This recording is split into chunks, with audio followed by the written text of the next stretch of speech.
Hello everybody, I am back again with another card review. This time we're going to look at the Dormant cards. I have edited them out in my previous videos because it turns out when it considers each turn of being dormant, it doesn't consider your opponent's turn.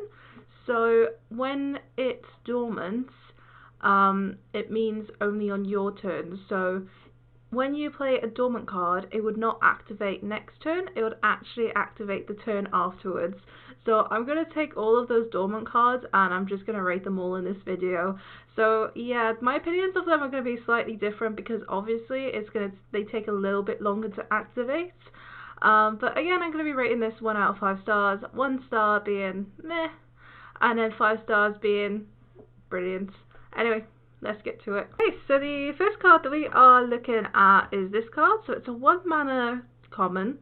So this is the Warrior Dormant card, so it's called Imprisoned Ganarg. I don't know why I say it like that. It's dormant for 2 turns, and when this awakens, it equips you a free 2 axe. So 1 mana 2/2. So if you're looking at it stats wise, it's really good for a 1 mana card. If you were to play this on turn 1, you will get an axe on turn 3. So it's not actually that bad. I actually don't mind it because the thing is, like, if you manage to draw this on turn 1, a lot of the times you don't really do much on turn 1. Because we're not always lucky enough to draw our turn 1 minions, so I actually don't see this card being that bad. I think later game it may be a little bit worse because obviously you are waiting 2 turns for a weapon, and say for example you actually manage to find a weapon, then you have to take into consideration that a new weapon will be equipped when this card awakens. So it's a very hit and miss card. Like, again, early game, fantastic, but late game, half and half. I think I'm going to rate this 3, only because I think you kind of have to play around with it, and I think it could also halt you as a warrior, so that's why it's only just going to have a 3 for now. Obviously, if you draw this on turn 1, then for me this is like 5 stars, but that's not always going to happen. Okay, so the next card we have is a 1 mana 2/5 common. It's called Imprisoned Homunculus even. This one's dormant for 2 turns and it has taunt. It's not so bad. So if you would play this on turn 1, on turn 3 you would get a 2/5 taunt, and then obviously you can play another minion alongside it. I guess it's pretty strong. It's alright. It's got 5 health, which is kind of ridiculous because most of the 4 mana cards usually have 3 or 4 attack, so it does really heavily counter the 3 mana plays. I think for me this is probably a 4-star card. I think it's okay. It's incredibly slow if you were to get it late game, but at the same time, like, if you have it late game, then you're just waiting like, what, 2 turns? You can just casually play it because it only costs 1 mana. So say you have 6 mana, you have a 5 mana minion, then you can just play this alongside it and it's fine. Like, you get a minion eventually, so I think that's why I'm rating it 4 stars, because obviously it's incredibly good early game. Yeah, it's okay. I like the health on it, and you never know, maybe in 2 turns time you need a taunt. The next card we have is the Imprisoned Sungil. It's a 1 mana 2/1 dormant cards. I don't know why I keep saying dormant card because obviously the whole video is based on them. It's a rare, and when this awakens it summons 2 1/1 Murlocs. Again, fantastic if you draw it on turn 1 because then it's giving you a 2/1 Murloc and an extra 2 1/1s as well on turn 3. But I think it's incredibly weak if you do draft it late game. But it is quite a nice swarmy card, and again it's only 1 mana, so if you have extra mana left lying around, then it is actually worth just slamming down. Like, I don't see why you wouldn't. So yeah, I'll give this a 3 star. I don't think it's incredibly strong. I think it's okay. The next card we have is a Hunter card. So it's a 2 mana 5/4 called Imprisoned Felmore, and this one, when it awakens, it attacks a random minion.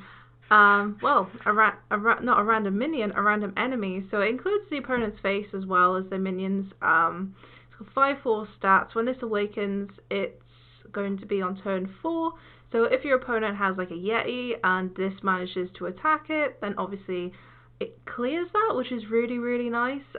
Clears pretty much every 4-drop I can think of. Every 3-drop I can think of. Clears most 4-drops as well. I think it's really strong.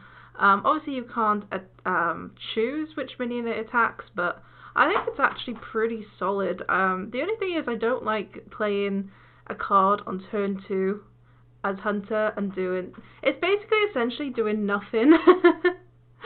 So yeah, it's like play 2, do nothing.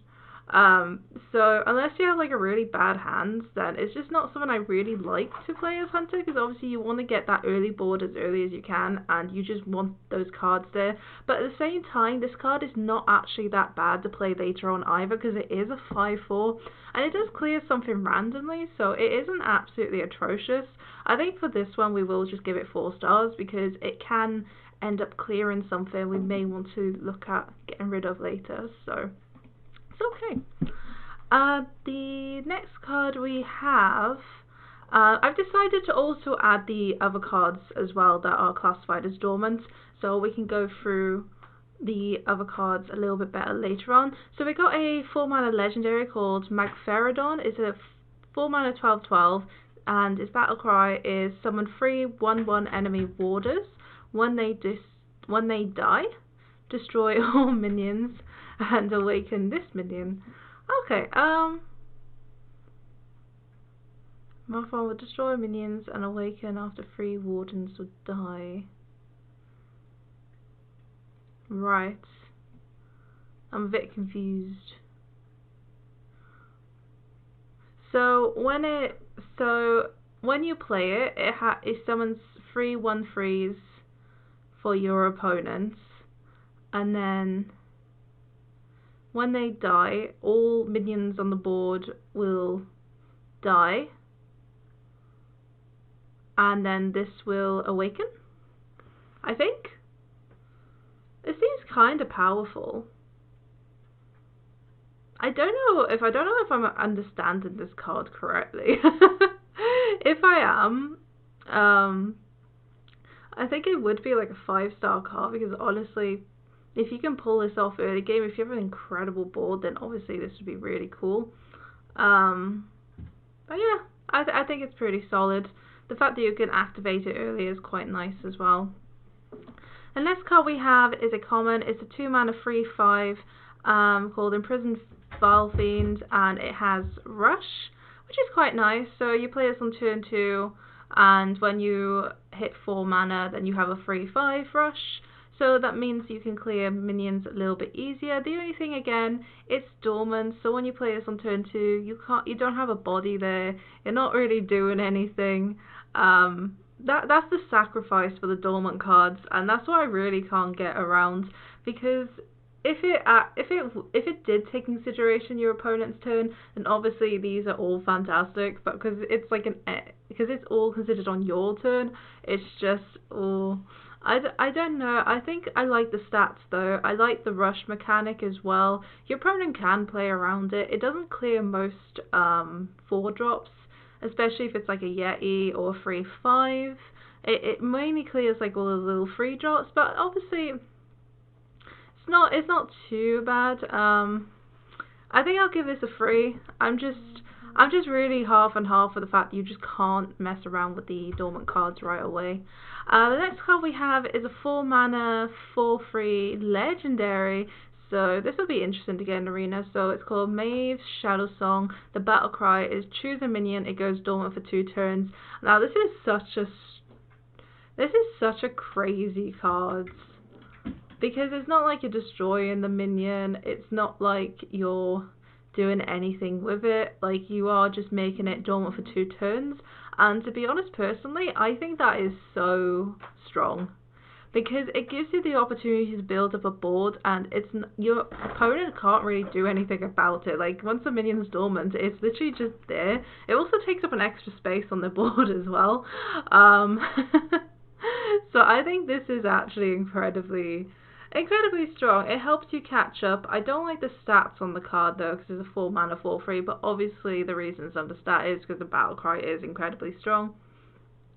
this could give you the time, like I said, to catch up, really. If you're behind, like if they have something that's incredibly big that you just can't deal with, then you play this and maybe spread out a little bit more, because I think this is a card you'd probably play more late game than on turn 4, or you never know, maybe you will play on turn 4. It depends on your hand, but I think this will be I think this is a 4-star card. I think it's a really good way of getting you back in the game and helping you catch up. Although if you're too far behind in the game, then obviously this may actually backfire on you. So the next card we have is a 2-mana 3/3 called Incarnate Scrap Imp. He's dormant for 2 turns, and when it awakens, it gives all minions in your hand +2/+2. So technically on turn 4, your minions in your hand are going to be buffed by +2/+2. I don't think this is that bad. Obviously it has good stats for a 2-mana card as well, but it's going to be activated on turn 4, so yeah, this is if you do play on turn 2, obviously. And because it's arena as well, the likelihood of you having a lot of cards in your hand is never always going to be the case. If you drew this late game, then this is going to be quite bad. Obviously you're warlock, so you're probably bound to have a couple of cards in your hands because of the tapping. But at the same time, it really depends where you are in the game. It depends how behind you are, or if you're ahead. I think it's very situational. I think I'll give this one a 2-star rating, because I don't think this is always going to work out for you. If anything, it is, again, incredibly slow. The next one we have is a 5-mana 10/6. It's called Incarnate Unten. So this is the Demon Hunter one. So when it awakens, it deals 10 damage randomly split among all enemies. I think this is incredibly strong. Even like, because it wakes up like, what, on turn 7. It deals 10 damage randomly split among everything, including the hero's face, and it has better stats than Reno, I guess. So it is basically a Reno that deals extra damage to the face. And the thing is, like, your opponent can't really avoid this, because they'll either have to like make a really wide board spread to avoid extra damage going to their face if they're behind, or they may just have to just take the face damage if they don't want to lose any minions. So either or, this card could actually be really difficult for your opponent to deal with. I quite like it as well, and obviously it activates on your turn, so you can ping off any extra minions to stay alive after this card is activated. It's incredibly strong, and obviously it has that 10 attack. Obviously I don't like the health, but it's only, we could classify it as like a 7-mana card, so the stats are kind of bonkers in a way. It's kind of like what Core Hound stats, but he has +1 attack. But obviously he has a really good awakening when he does awaken, so I'm guessing this is a 5-star card. It's really hard to deal with. Like, yes, of course, you're playing this card for 5 mana and it's doing nothing for 2 turns, but it's a really great way to come back, because at the same time I think your opponent's going to really consider how much they're going to present on the board, and they're going to be really worried about the random damage split, so they really have to think about how they're going to play around it when it does finally awaken. The next card we have is a 3-mana 3/3. When it awakens, it reduces the cost of a random minion in your hand by 5, and it's called the Imprisoned Satyr. See, now on turn 3 you always want to play a card that has a body.